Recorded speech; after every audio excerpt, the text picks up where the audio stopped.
Sophia Brown. I'm the founder of Bristol Steppin Sisters, which is a walking group in Bristol aimed at women of colour and black women. I believe that, parts of the countryside and coastal areas, as with walking and hiking, there was not really many black women or women of colour going out into these places and stretching out, and walking. I actually enjoyed coming out. There's a big reaction, there's a lot of good feedback. So some of the changes I've seen and what, some women have said to me is it's maybe the physical side of health and the mental health side as well. How I feel in terms of being recognised by the community, I think it's a wonderful thing because it's all the hard work, like trying to, organise and trying to promote this walking group for women of colour, what the purpose is, But I think it's really good to be, I love it being recognised, that, we're out there and people do, we are just being recognised and it's good.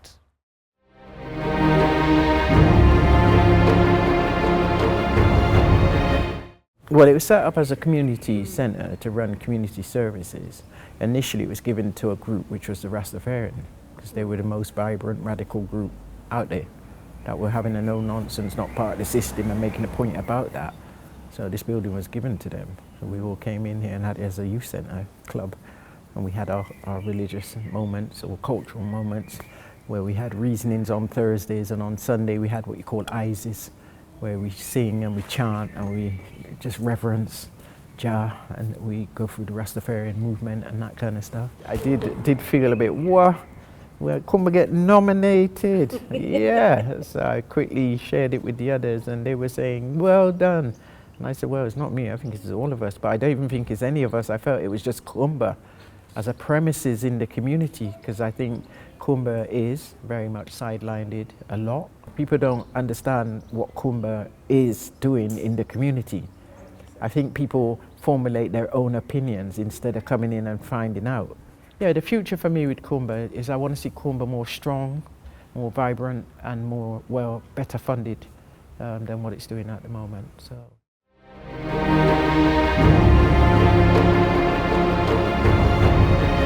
We are part of the Southwest Prison Ministry team, and what we do is we go into various prisons around the Southwest, and we have done prisons further afield, and we go in and minister to them by doing a service. It can be, the time can range from any time from 15 minutes to a full hour. We try and actually have them actively involved with us. We will teach them choruses, teach them songs, read Bible scriptures to them, Bible verses, and allow them to share with us, especially if we have a smaller group. When I got the message that we'd been nominated, first of all, I asked, was it a joke?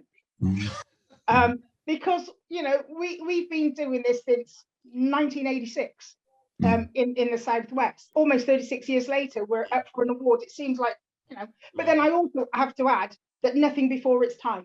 In respect of voluntary and why I do it, it's simple. I'm not going to be so sophisticated about it.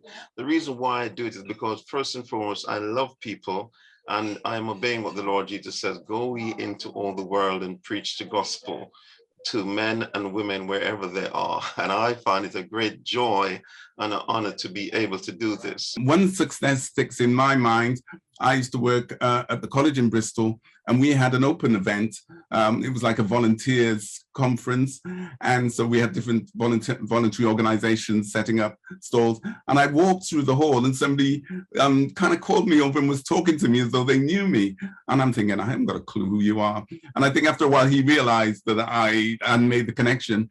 And he said, it's me. I was in Bristol prison. Remember, it's me. And he was kind of just telling me how what we brought to him gave him hope, helped him to see himself in a different light. And now he was working for a voluntary organization. He'd come out of prison and he was contributing to society. That's the kind of success that we were kind of looking for. It's not just about what happens on the other side of the prison walls, but what happens when they come out and how church, community, and society can support these people to actually to move to the next stage of their lives.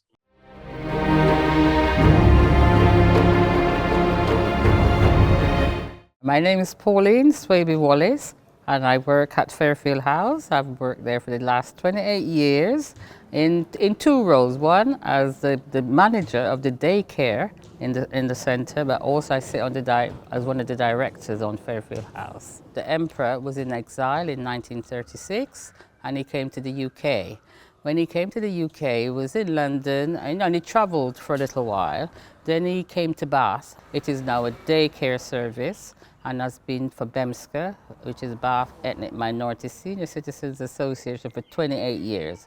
It's also a place that is very important to the Rastafari. So there's lots of events that is held there, also for the Ethiopian diaspora that make use of the house. So in all, it's fulfilling the legacy as an older people space. It's also now looking at the heritage and the history of His Majesty. So, you can come to Fairfield House on a tour and on special days, but also there's lots of other events that happen in the house as well that celebrate not just His Majesty, also the structure of the house, also the people in the house. When I received that that I'd been nominated alongside Sean Sobers, it felt okay, because if I'm with Sean, it was good.